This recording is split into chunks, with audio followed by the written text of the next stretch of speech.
Welcome to Shadow Chasers. I'm your host, Cindy Maples. In this episode, our paranormal investigators partner with a psychic medium to investigate a home that has strange happenings.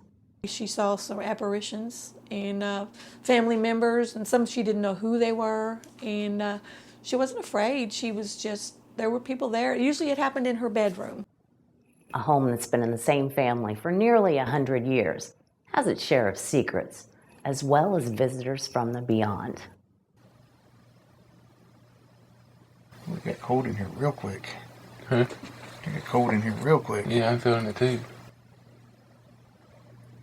Is that you making your presence?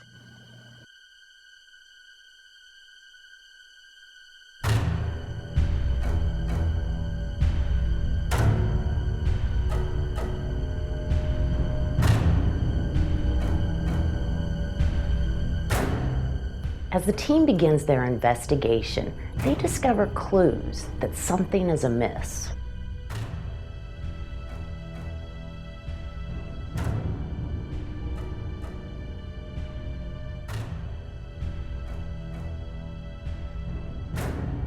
A door that holds remnants of violence, and a place that becomes the thinking room. A baby giggling, and the real possibility that the team is communicating with more than one spirit. Because that's where I was putting, like he would come here when he's angry. Yeah, just to work get away. it out. Yeah. And it was always that corner. But all of this pales in comparison when in an instant, a shocking discovery of true terror strikes the team to the core. Turn off your lights, if you dare.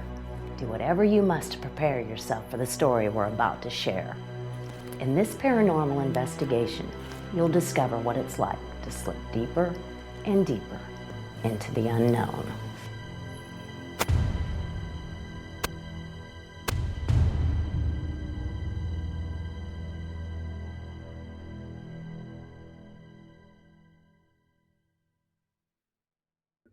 My name is Brett Melton.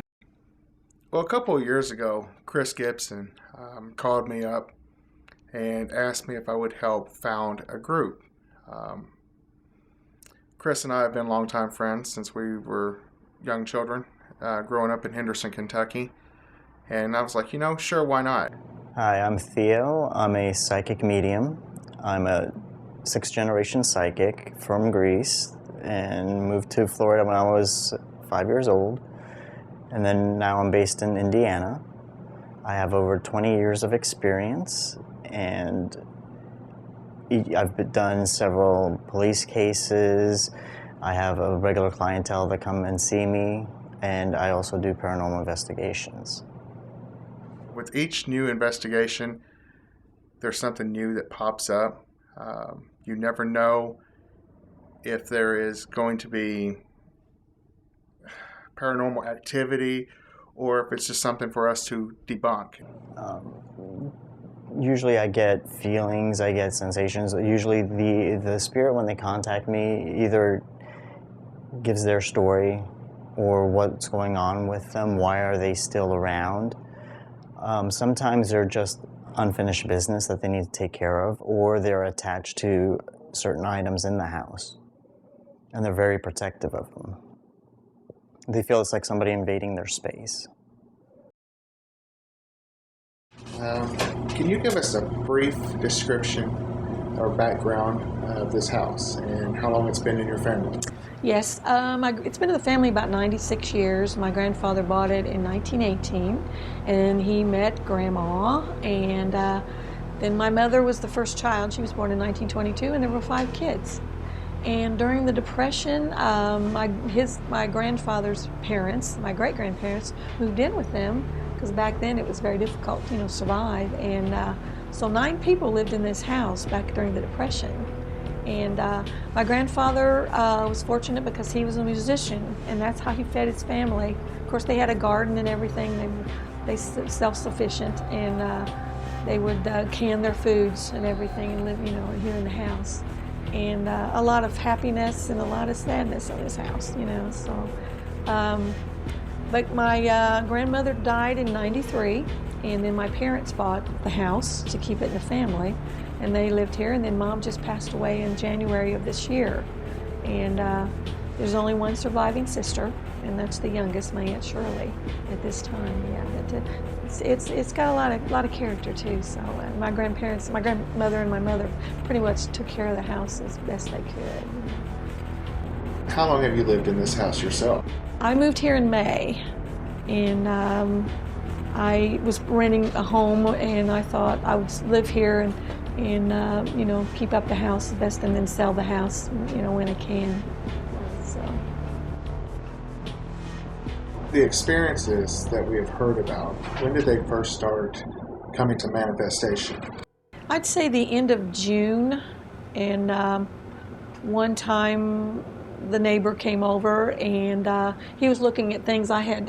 This was the end of June, 1st of July. He came over to look at the furniture, everything before my estate sale in July, and I was standing in the living room and by the chair where my mother always sat, and all of a sudden my phone vibrated, and I had, you know, and I looked, and it said "Mom," as if she were calling me.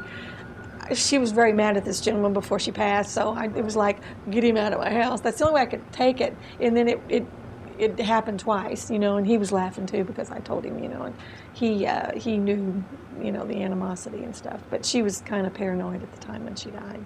So your mother passed away in January of 2014. Yes. This very year. Yes. You moved in May of 2014. Mm-hmm. Some of the activity has been noticed in late June, early July. Mm-hmm. Is there anything in this house that belongs to your mother? Pretty much everything in the house. There's just a few things.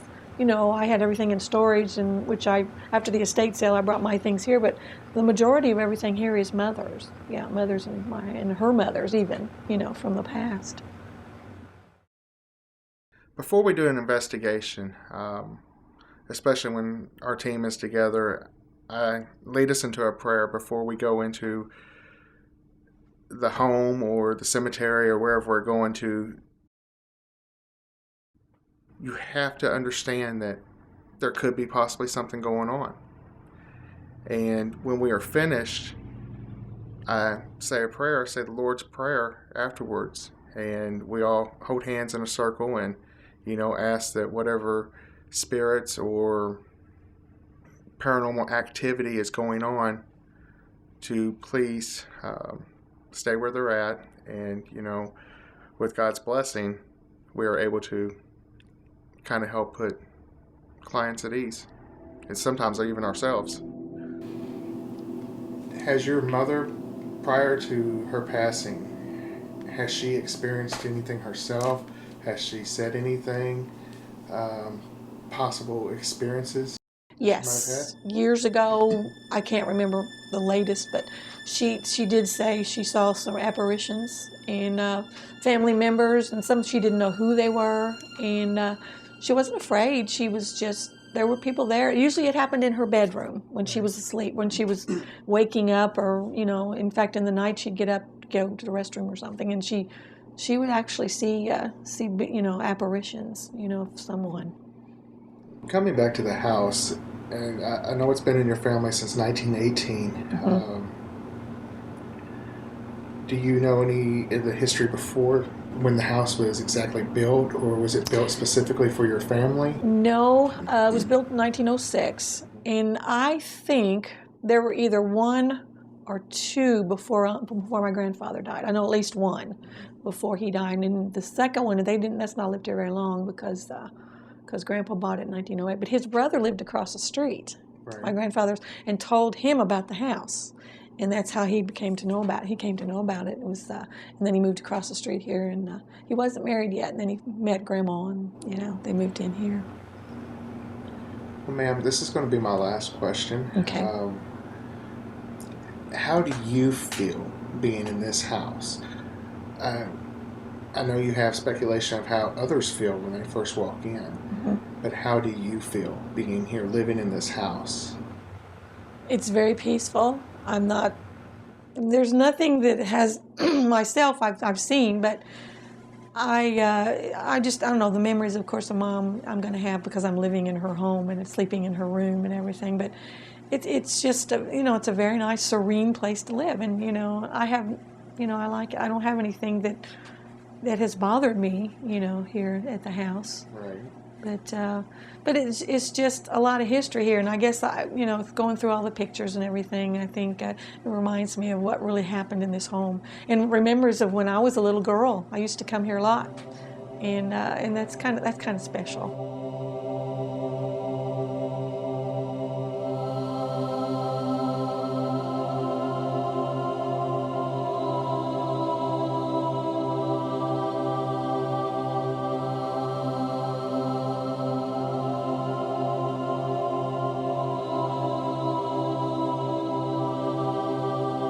I had actually seen a lady walking up the stairs, and my experience wasn't even here, didn't even plan on coming, and she stopped at the very top of the stairs right before it turns and just stood there. And the next day I had finally got an experience of what area she was going to, and I'll show you where that's at. What I had seen was the person that came up stopped right here and just showed me this area completely empty, nothing there, and then all of a sudden something had metal popped up in this one little area. And since I've been in here last time, I had experiences, noises. I've actually experienced pain on my left side to find out she had some pain in her left side, some fluid in her lungs, and I had felt the pain. I've actually heard a little girl scream "hi" really loud as we were talking, when I was talking with the other person. They did not hear it. I jumped. I've actually experienced like some feelings around these angels. Found out it was at the funeral. They were actually at the funeral home. This room, I feel at peace, but this closet is where it leads to the attic, and I don't know, it draws it to it. As I was walking right about here, I didn't hear it at the moment. I had took a video. Is where the noise had appeared. I was walking towards the dad's room, and this is where her dad had stayed. And when the day of a sale that she had here, I had actually walked up to this picture, and I could just feel at ease and felt like it was okay that the person that was doing the sale. Behind the wall that I showed you where I saw that the person was showing to me was actually this closet, and we had looked, and down at the bottom we had found some of this old stuff that she's had. Found an old dog's name tag that I actually saw walk through the bathroom. This is where my son has actually came in and experienced when he came upstairs. This is the first room he said he wanted to come in. He had talked about this chair. The person was in the chair. The person was in the chair. I could actually feel it. Sense that there was somebody sitting there wanting to play with him. He walks over to this mirror and was like looking at somebody and was like trying to communicate with them. He just wanted to play. He came up here and he just wanted to play. That's all he wanted. We couldn't figure it out what was going on.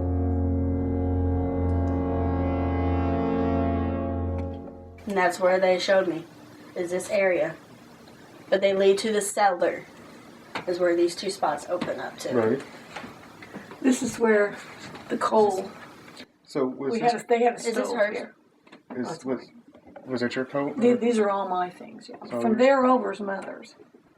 This is all mine because that's the only place. Dad started a closet and he didn't get to finish it before he died.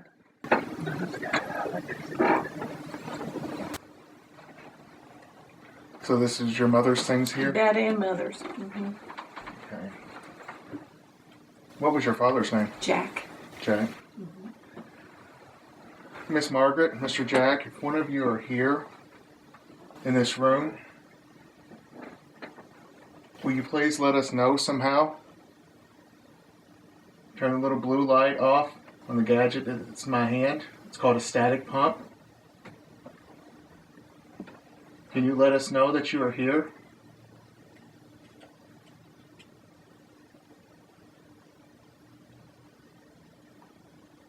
Miss Margaret, I feel that you're trying to reach out to your daughter. Is there something that you would like to say to her? We have video cameras. audio recorders. And if there's something that you would like to say, please feel free to speak freely.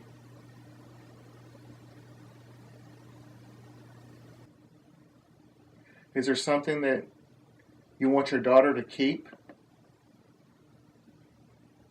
Is there something that she needs to find?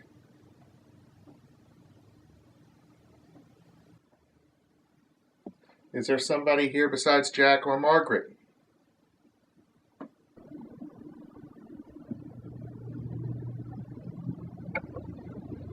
Yes.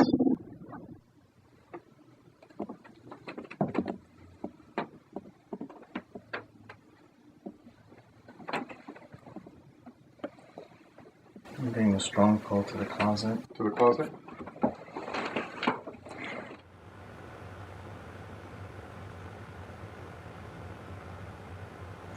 It's by me. No, look. It just went off. It just went by, yeah.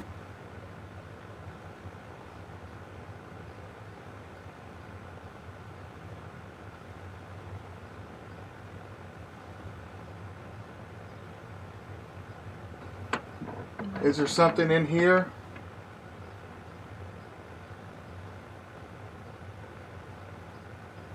Is there something in here that needs to be found?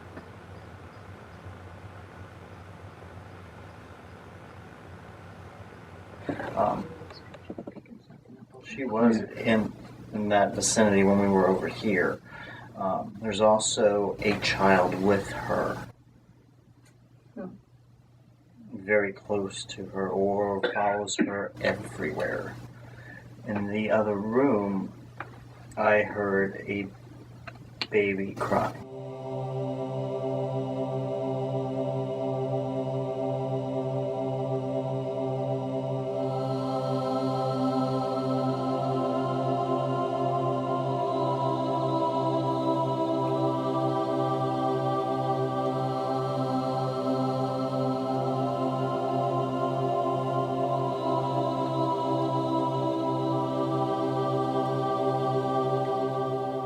Mark, what I have in my hands, one's an EMF pump, the other one's a static meter, plus a small video camera.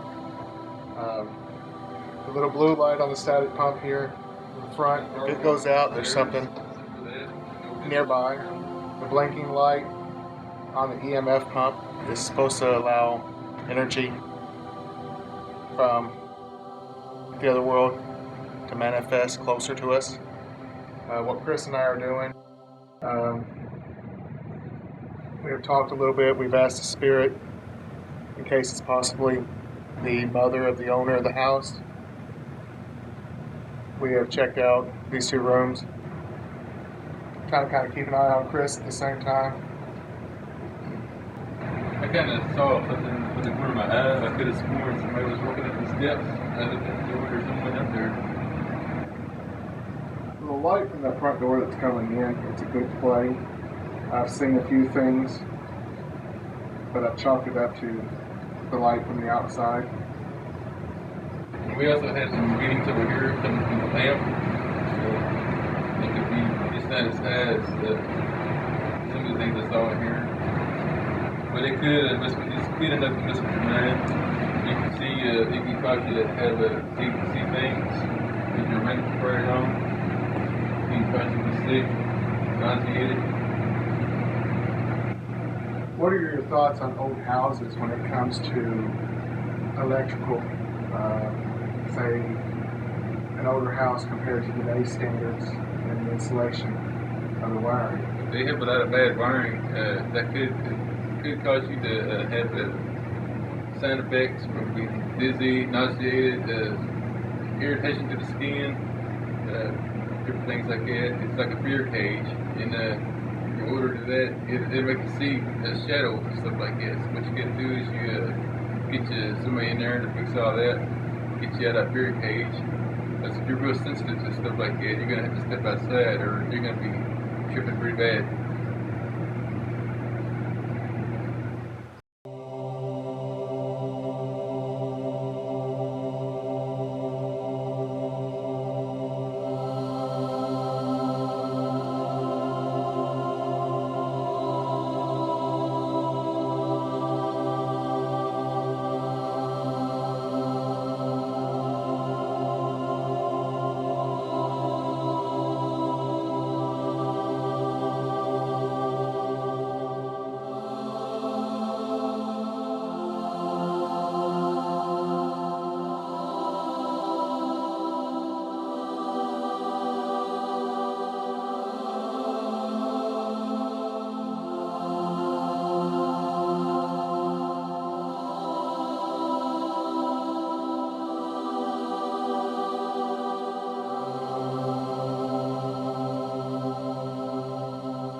Yeah, and I'm also getting he was down here, he either argued or was angry. That's why I said it's the thinking room. I don't know how much you might have known, but did he ever get violent in the house? It wasn't a common thing, but I'm getting like a major argument. They had arguments, yes. Yeah. Like punching a wall. Yeah, angry. that could have been. Yeah. Okay. Because he drank beer toward the end. Okay, because that's what I feel with this door is wherever this was. It was slammed or something. Slammed and I just feel him punching the wall.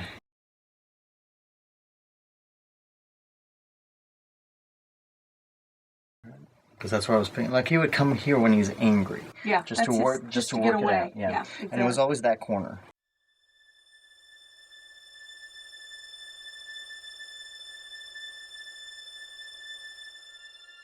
Understand that this might have been your place to go when you were upset with your wife. If that is the possibility, can you let us know that you are at peace right now?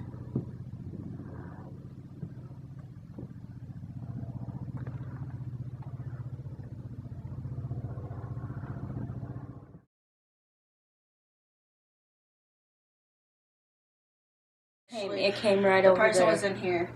As soon as somebody was walking up the stairs, it disappeared. Yeah. There was a rustling over here. I heard a rustling over here. She answered to our knock. It was like somebody just like dropped something over there, wasn't it?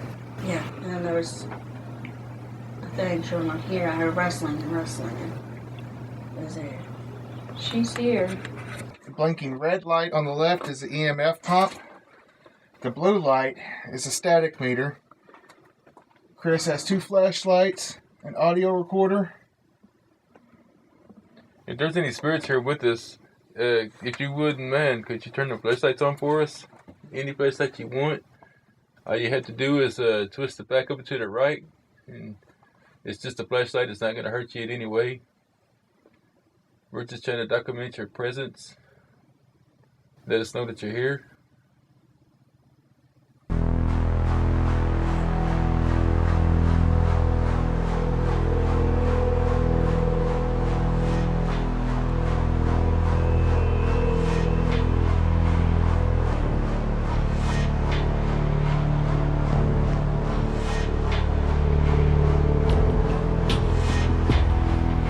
Is there something here that you want your daughter to find? Or your granddaughter? Or your grandchildren?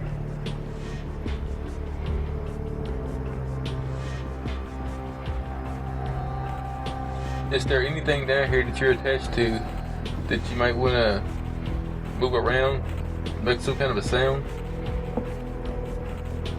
Knock on the wall. Well, you can't knock on the wall. You can knock on the ceiling. Make any kind of noise just to show that you're here. Okay. If someone's in here, can you talk to us like you did in the other room? We mean no harm.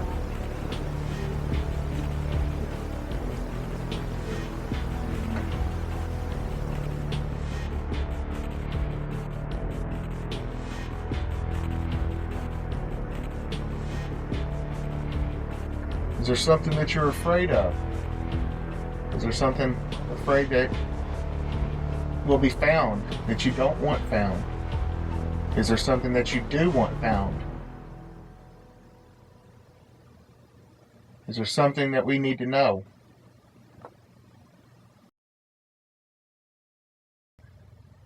I know this was your man cave, your place of peace. We're going to let Barbara and Denise come down. Will you let one of them know that you're here?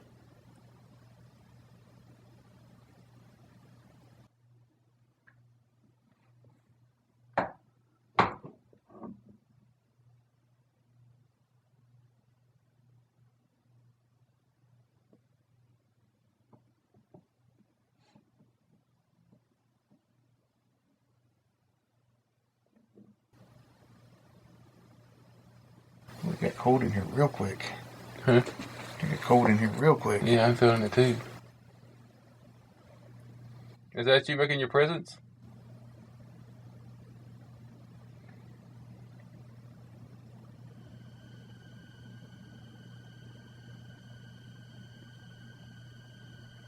Do you have enough energy to turn that light on?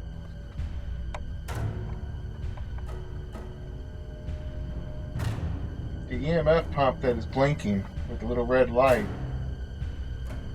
will help guide you as an energy source. When you turn the flashlights on, when you speak into the recorders that are recording, will you let us know you're here?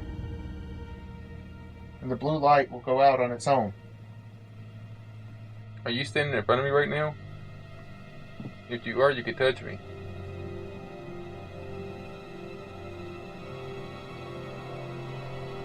It's almost like someone's just breathing right here in my face.